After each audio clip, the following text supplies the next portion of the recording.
Hey guys, Dantix here. It's no secret that Bioware have developed some of the most influential titles of all time. My favorites include Mass Effect 2, Knights of the Old Republic, and Dragon Age Origins. So if you share my love for choice-driven story-based RPGs, then you'll be happy to know that both a Dragon Age and Mass Effect title is in the works. With Dragon Age 4 receiving hard confirmation and Mass Effect 4, or 5 if you count Andromeda, having all but direct confirmation. We also know that the contentious title Anthem has stopped being updated as the developers are working on a 2.0 relaunch. So in this video, I'll go through what we can expect, what we know, and my thoughts on these three Bioware titles. Let's start with Anthem. Surprisingly, I actually enjoyed Anthem. The combat was fun and punchy and it looked beautiful. What I didn't enjoy was the lack of RPG progression in the terms of items and javelins, as there was no real drive for loot like there is in Destiny and Borderlands because the items that can change how you play are locked until end game. Even those didn't significantly change a javelin that much. Next, it tried to be both a multiplayer co-op experience and a Bioware story. Games like Mass Effect 3 and Dragon Age Inquisition pulled these off because they had separation between those modes. Anthem suffered from an identity crisis, but most importantly, it suffered from a distinct lack of content. So Bioware ceased updating the title and are working on a soft relaunch of Anthem 2.0, hoping for a No Man's Sky story. This was confirmed by Casey Hudson, who stated that they are focusing on longer-term redesigns of the experience to reinvent the core gameplay loop with clear goals, motivating challenges, and progression with clear rewards. So recently, the studio director at Bioware Austin, Christian Daly, showed off some concept art on his Twitter. This is the Pirates of Blood Wind faction, specifically the Grenadier within that faction. Anthem suffered from a lack of enemy variety, and it seems this is one of the many areas they're focusing on. When they say Grenadier, they mean it. It has both the handheld grenade launcher and a shoulder-mounted variety. We see different helmet options at the bottom, but what are these belt-mounted canisters? I kind of have a feeling this little guy will explode when pushed too far. Then we have some artwork of the environments. What pirate stronghold would be complete without a giant skull mountain? Then we have another base, but it's unclear who will occupy this area. It's unclear where this will fit into the open world that's already established in Anthem. Christian says, hopefully we can spotlight some of the focus areas soon. Player autonomy, player progression in terms of loot and javelin, endgame, and pirates. What topics would you like to see? Personally, I'd like to see more on player progression and loot, but head over to his Twitter and comment on his post if there's something in particular you want. While you're there, drop me a follow.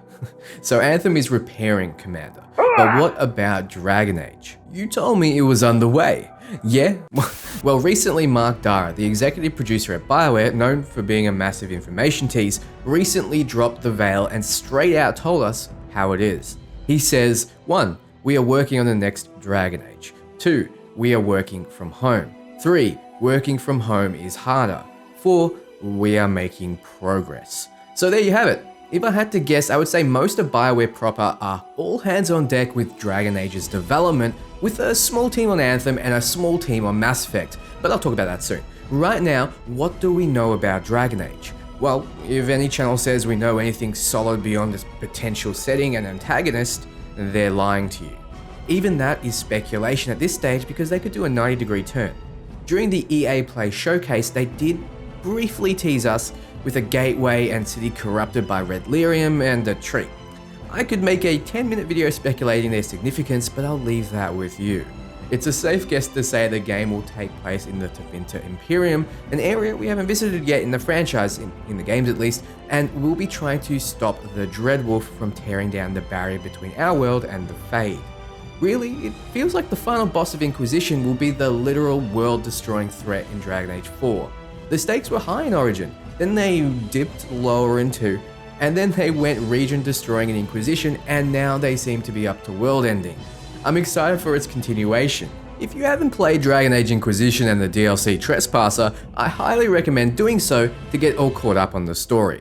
I also recommend finishing the Mass Effect trilogy if you haven't. I feel a few people shy away from Mass Effect 3 because of all the negativity surrounding the ending. The conclusion aside, the game was fantastic and really rewarded you with an epic journey. It's not always about the destination, people, it's about the ride.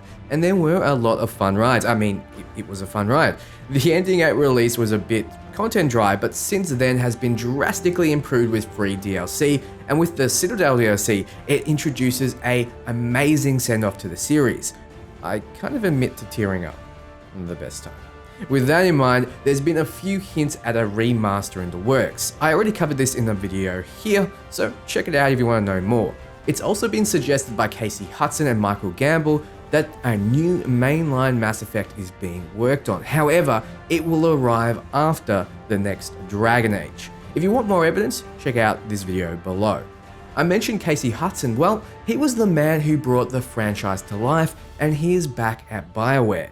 He left in the wake of Mass Effect 3's drama. He was also not at all involved in Andromeda, and that fact was fairly obvious to me for better or worse. Michael Gamble asked where we would like to see the franchise go, and this suggests in November they were in the conception stage. They still need to make the baby. The way I see it, they have 4 options. 1. Continue the Andromeda storyline. 2. Continue on from the events of the Mass Effect trilogy. 3. Travel far into the future. Or 4. Make a prequel set during the First Contact War. I personally don't like the idea of a prequel or Andromeda 2. Andromeda felt too divisive to salvage. It's also been hinted that the team will stay away from it anyway.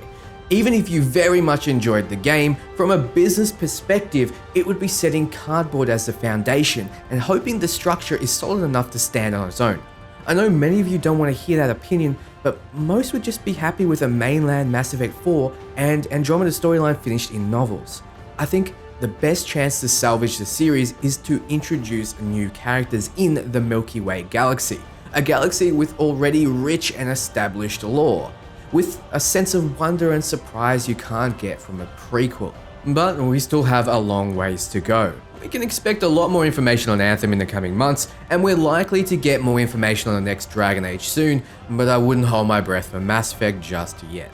So what are your thoughts? Are you excited for all 3? Just one? None? Let me know below. Thanks for watching, guys. Don't forget you can win yourself a copy of Cyberpunk just before release by following the link below to enter. Be sure to follow my socials, chat to me on Discord, and do the standard YouTube stuff. I'll be back very soon with more. Bye, friends.